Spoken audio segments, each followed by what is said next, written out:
Hello, and welcome to Conversations with Matt. Today, we're going to finish our discussion of verses 3 through 8 by talking about Paul's use of faith, love, and hope. Faith, love, and hope were a group of three Christian virtues that were joined together since the early church.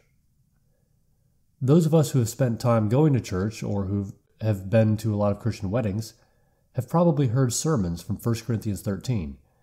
There it is faith, hope, and love. There Paul uses the same three virtues, only he is trying to emphasize love. Here things are a little different. Paul is trying to emphasize hope, and there's a really good reason for that. We'll get to that in a minute, but first let's take a look at faith and love. Okay, so if we're going to talk about faith, probably the biggest thing that we need to do is get some definitions straight.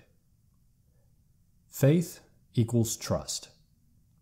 It's not about believing something you know isn't true.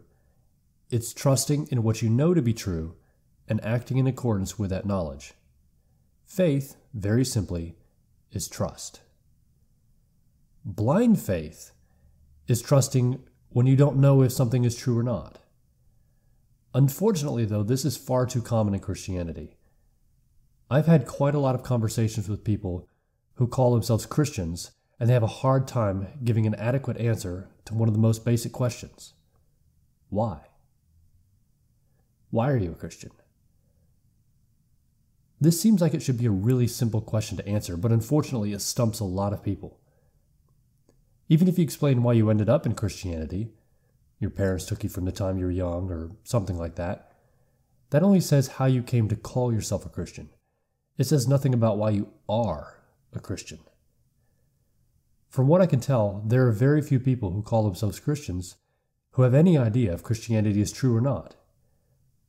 This is blind faith. Maybe it's true, maybe it's not. But either way, you're trusting in it. Folks, I'm going to go ahead and call this what it is.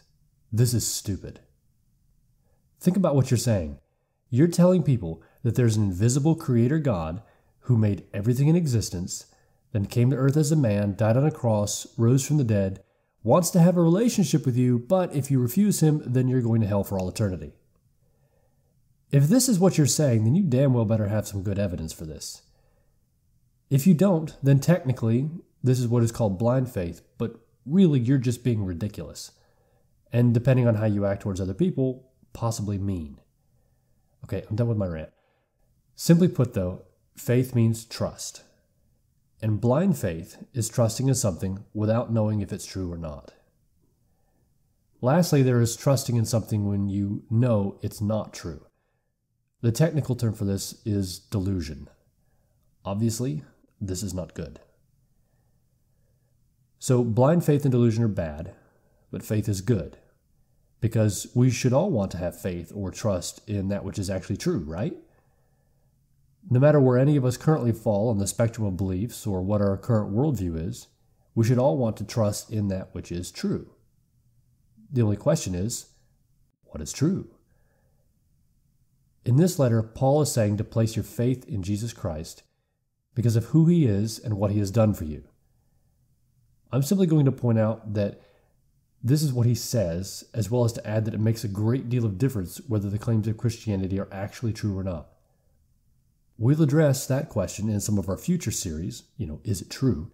Because it's important. But for now, I'm simply pointing out that Christian faith is trust in Christ because we believe the things the New Testament records about who he is and what he has done, and that they're accurate. So we talked about faith. Let's get to the second term, love. Love in the New Testament is not a romantic or emotional feeling.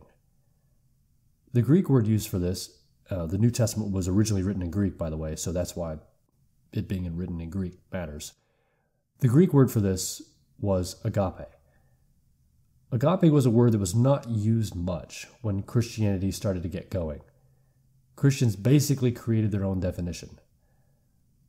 The problem with the word love is that Christians say that Christianity is all about love, but popular culture has a much different idea about what love is. Again, love is not a romantic feeling towards someone else. It is not sex. It is not warm, fuzzy feelings about people in general. On Christianity, love equals selflessness. That's it. Love is selflessness. It is the act of putting the other person first. Think about Jesus telling people to love their enemies. How exactly can you have a positive emotional feeling towards someone who is your enemy? You're not going to be able to. If you had warm, fuzzy feelings towards them, they wouldn't be your enemies. You can, however, act on their behalf, even if you don't like them. You can treat them better than you think they deserve. Think about it this way. Jesus said, "Do unto others as you would have them do unto you." So put yourself in the other person's shoes. Imagine you were in their situation, and then try to see things as they would see them. How would you want you to treat you? Now, go do that.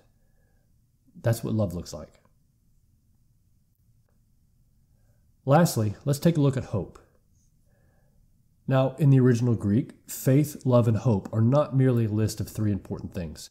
The way it reads is sort of like, you should have faith and you should have love because you have hope. Here, hope forms the basis for the other 2. Faith and love are possible because of the hope laid up for Christians in heaven. It's important to understand what Paul means by the hope laid up for Christians in the heavens. This is not a feeling of hopefulness. It is a concrete thing. It is some true statement about the way the world is that will impact people's lives. Hope, here, is pointing towards what Christ has done and how that impacts the lives and futures of people who trust in Him. In other words, because of what Christ has done, the future is different, and because we know that, it makes a difference now. That's hope. Let's contrast this with a non-Christian concept of hope. In Greek culture, the future was thought to be both attractive and threatening. The future would have been talked about with reference to possibilities because it was uncertain. Christian hope is the opposite. The end is certain. We know how the story finishes even if we don't know how we're going to get there. As people of hope, we should act like we know things turn out right in the end because we know that they do. When we are fearful or worried, we are not living as the people of hope. Even though things will almost certainly be difficult and sometimes painful now, the end has already been written. Therefore, because of this concrete hope, this certain future based on what Christ has done, it is possible for us to have a legitimate feeling of hopefulness now. Not based on wishful thinking, but on a trust in the future based on the work of Christ.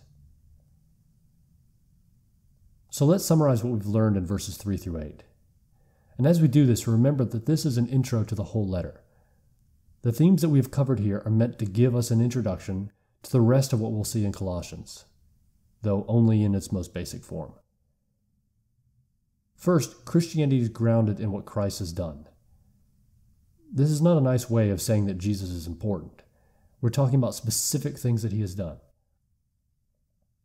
We will go into a lot of detail about this as we move through the letter, especially in the hymn in chapter 1, verses 15 through 20, and in the middle of chapter 2.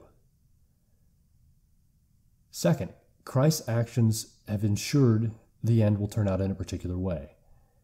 This is a concrete hope that makes a feeling of hopefulness possible. Remember, Christian hope is a concrete future rather than wishful thinking. Third, because of this hope, the Christian is to do 2 things: trust Jesus, faith, and base his actions on this future hope, and live selflessly in relation to others, love. Fourth, and finally, Christians are to be thankful for what Christ has done on their behalf. Remember, we saw that thankfulness forms the basis for our actions and explains why we would want to live in a particular way. This concludes this section of Colossians. In the next episode, we're going to have our first guest interview. And after we do a couple of interviews, we'll rotate back to a new series on a new topic. Then we'll take another chunk of Colossians and then have some more interviews. So I hope you've enjoyed things so far, and I'll talk to you next week.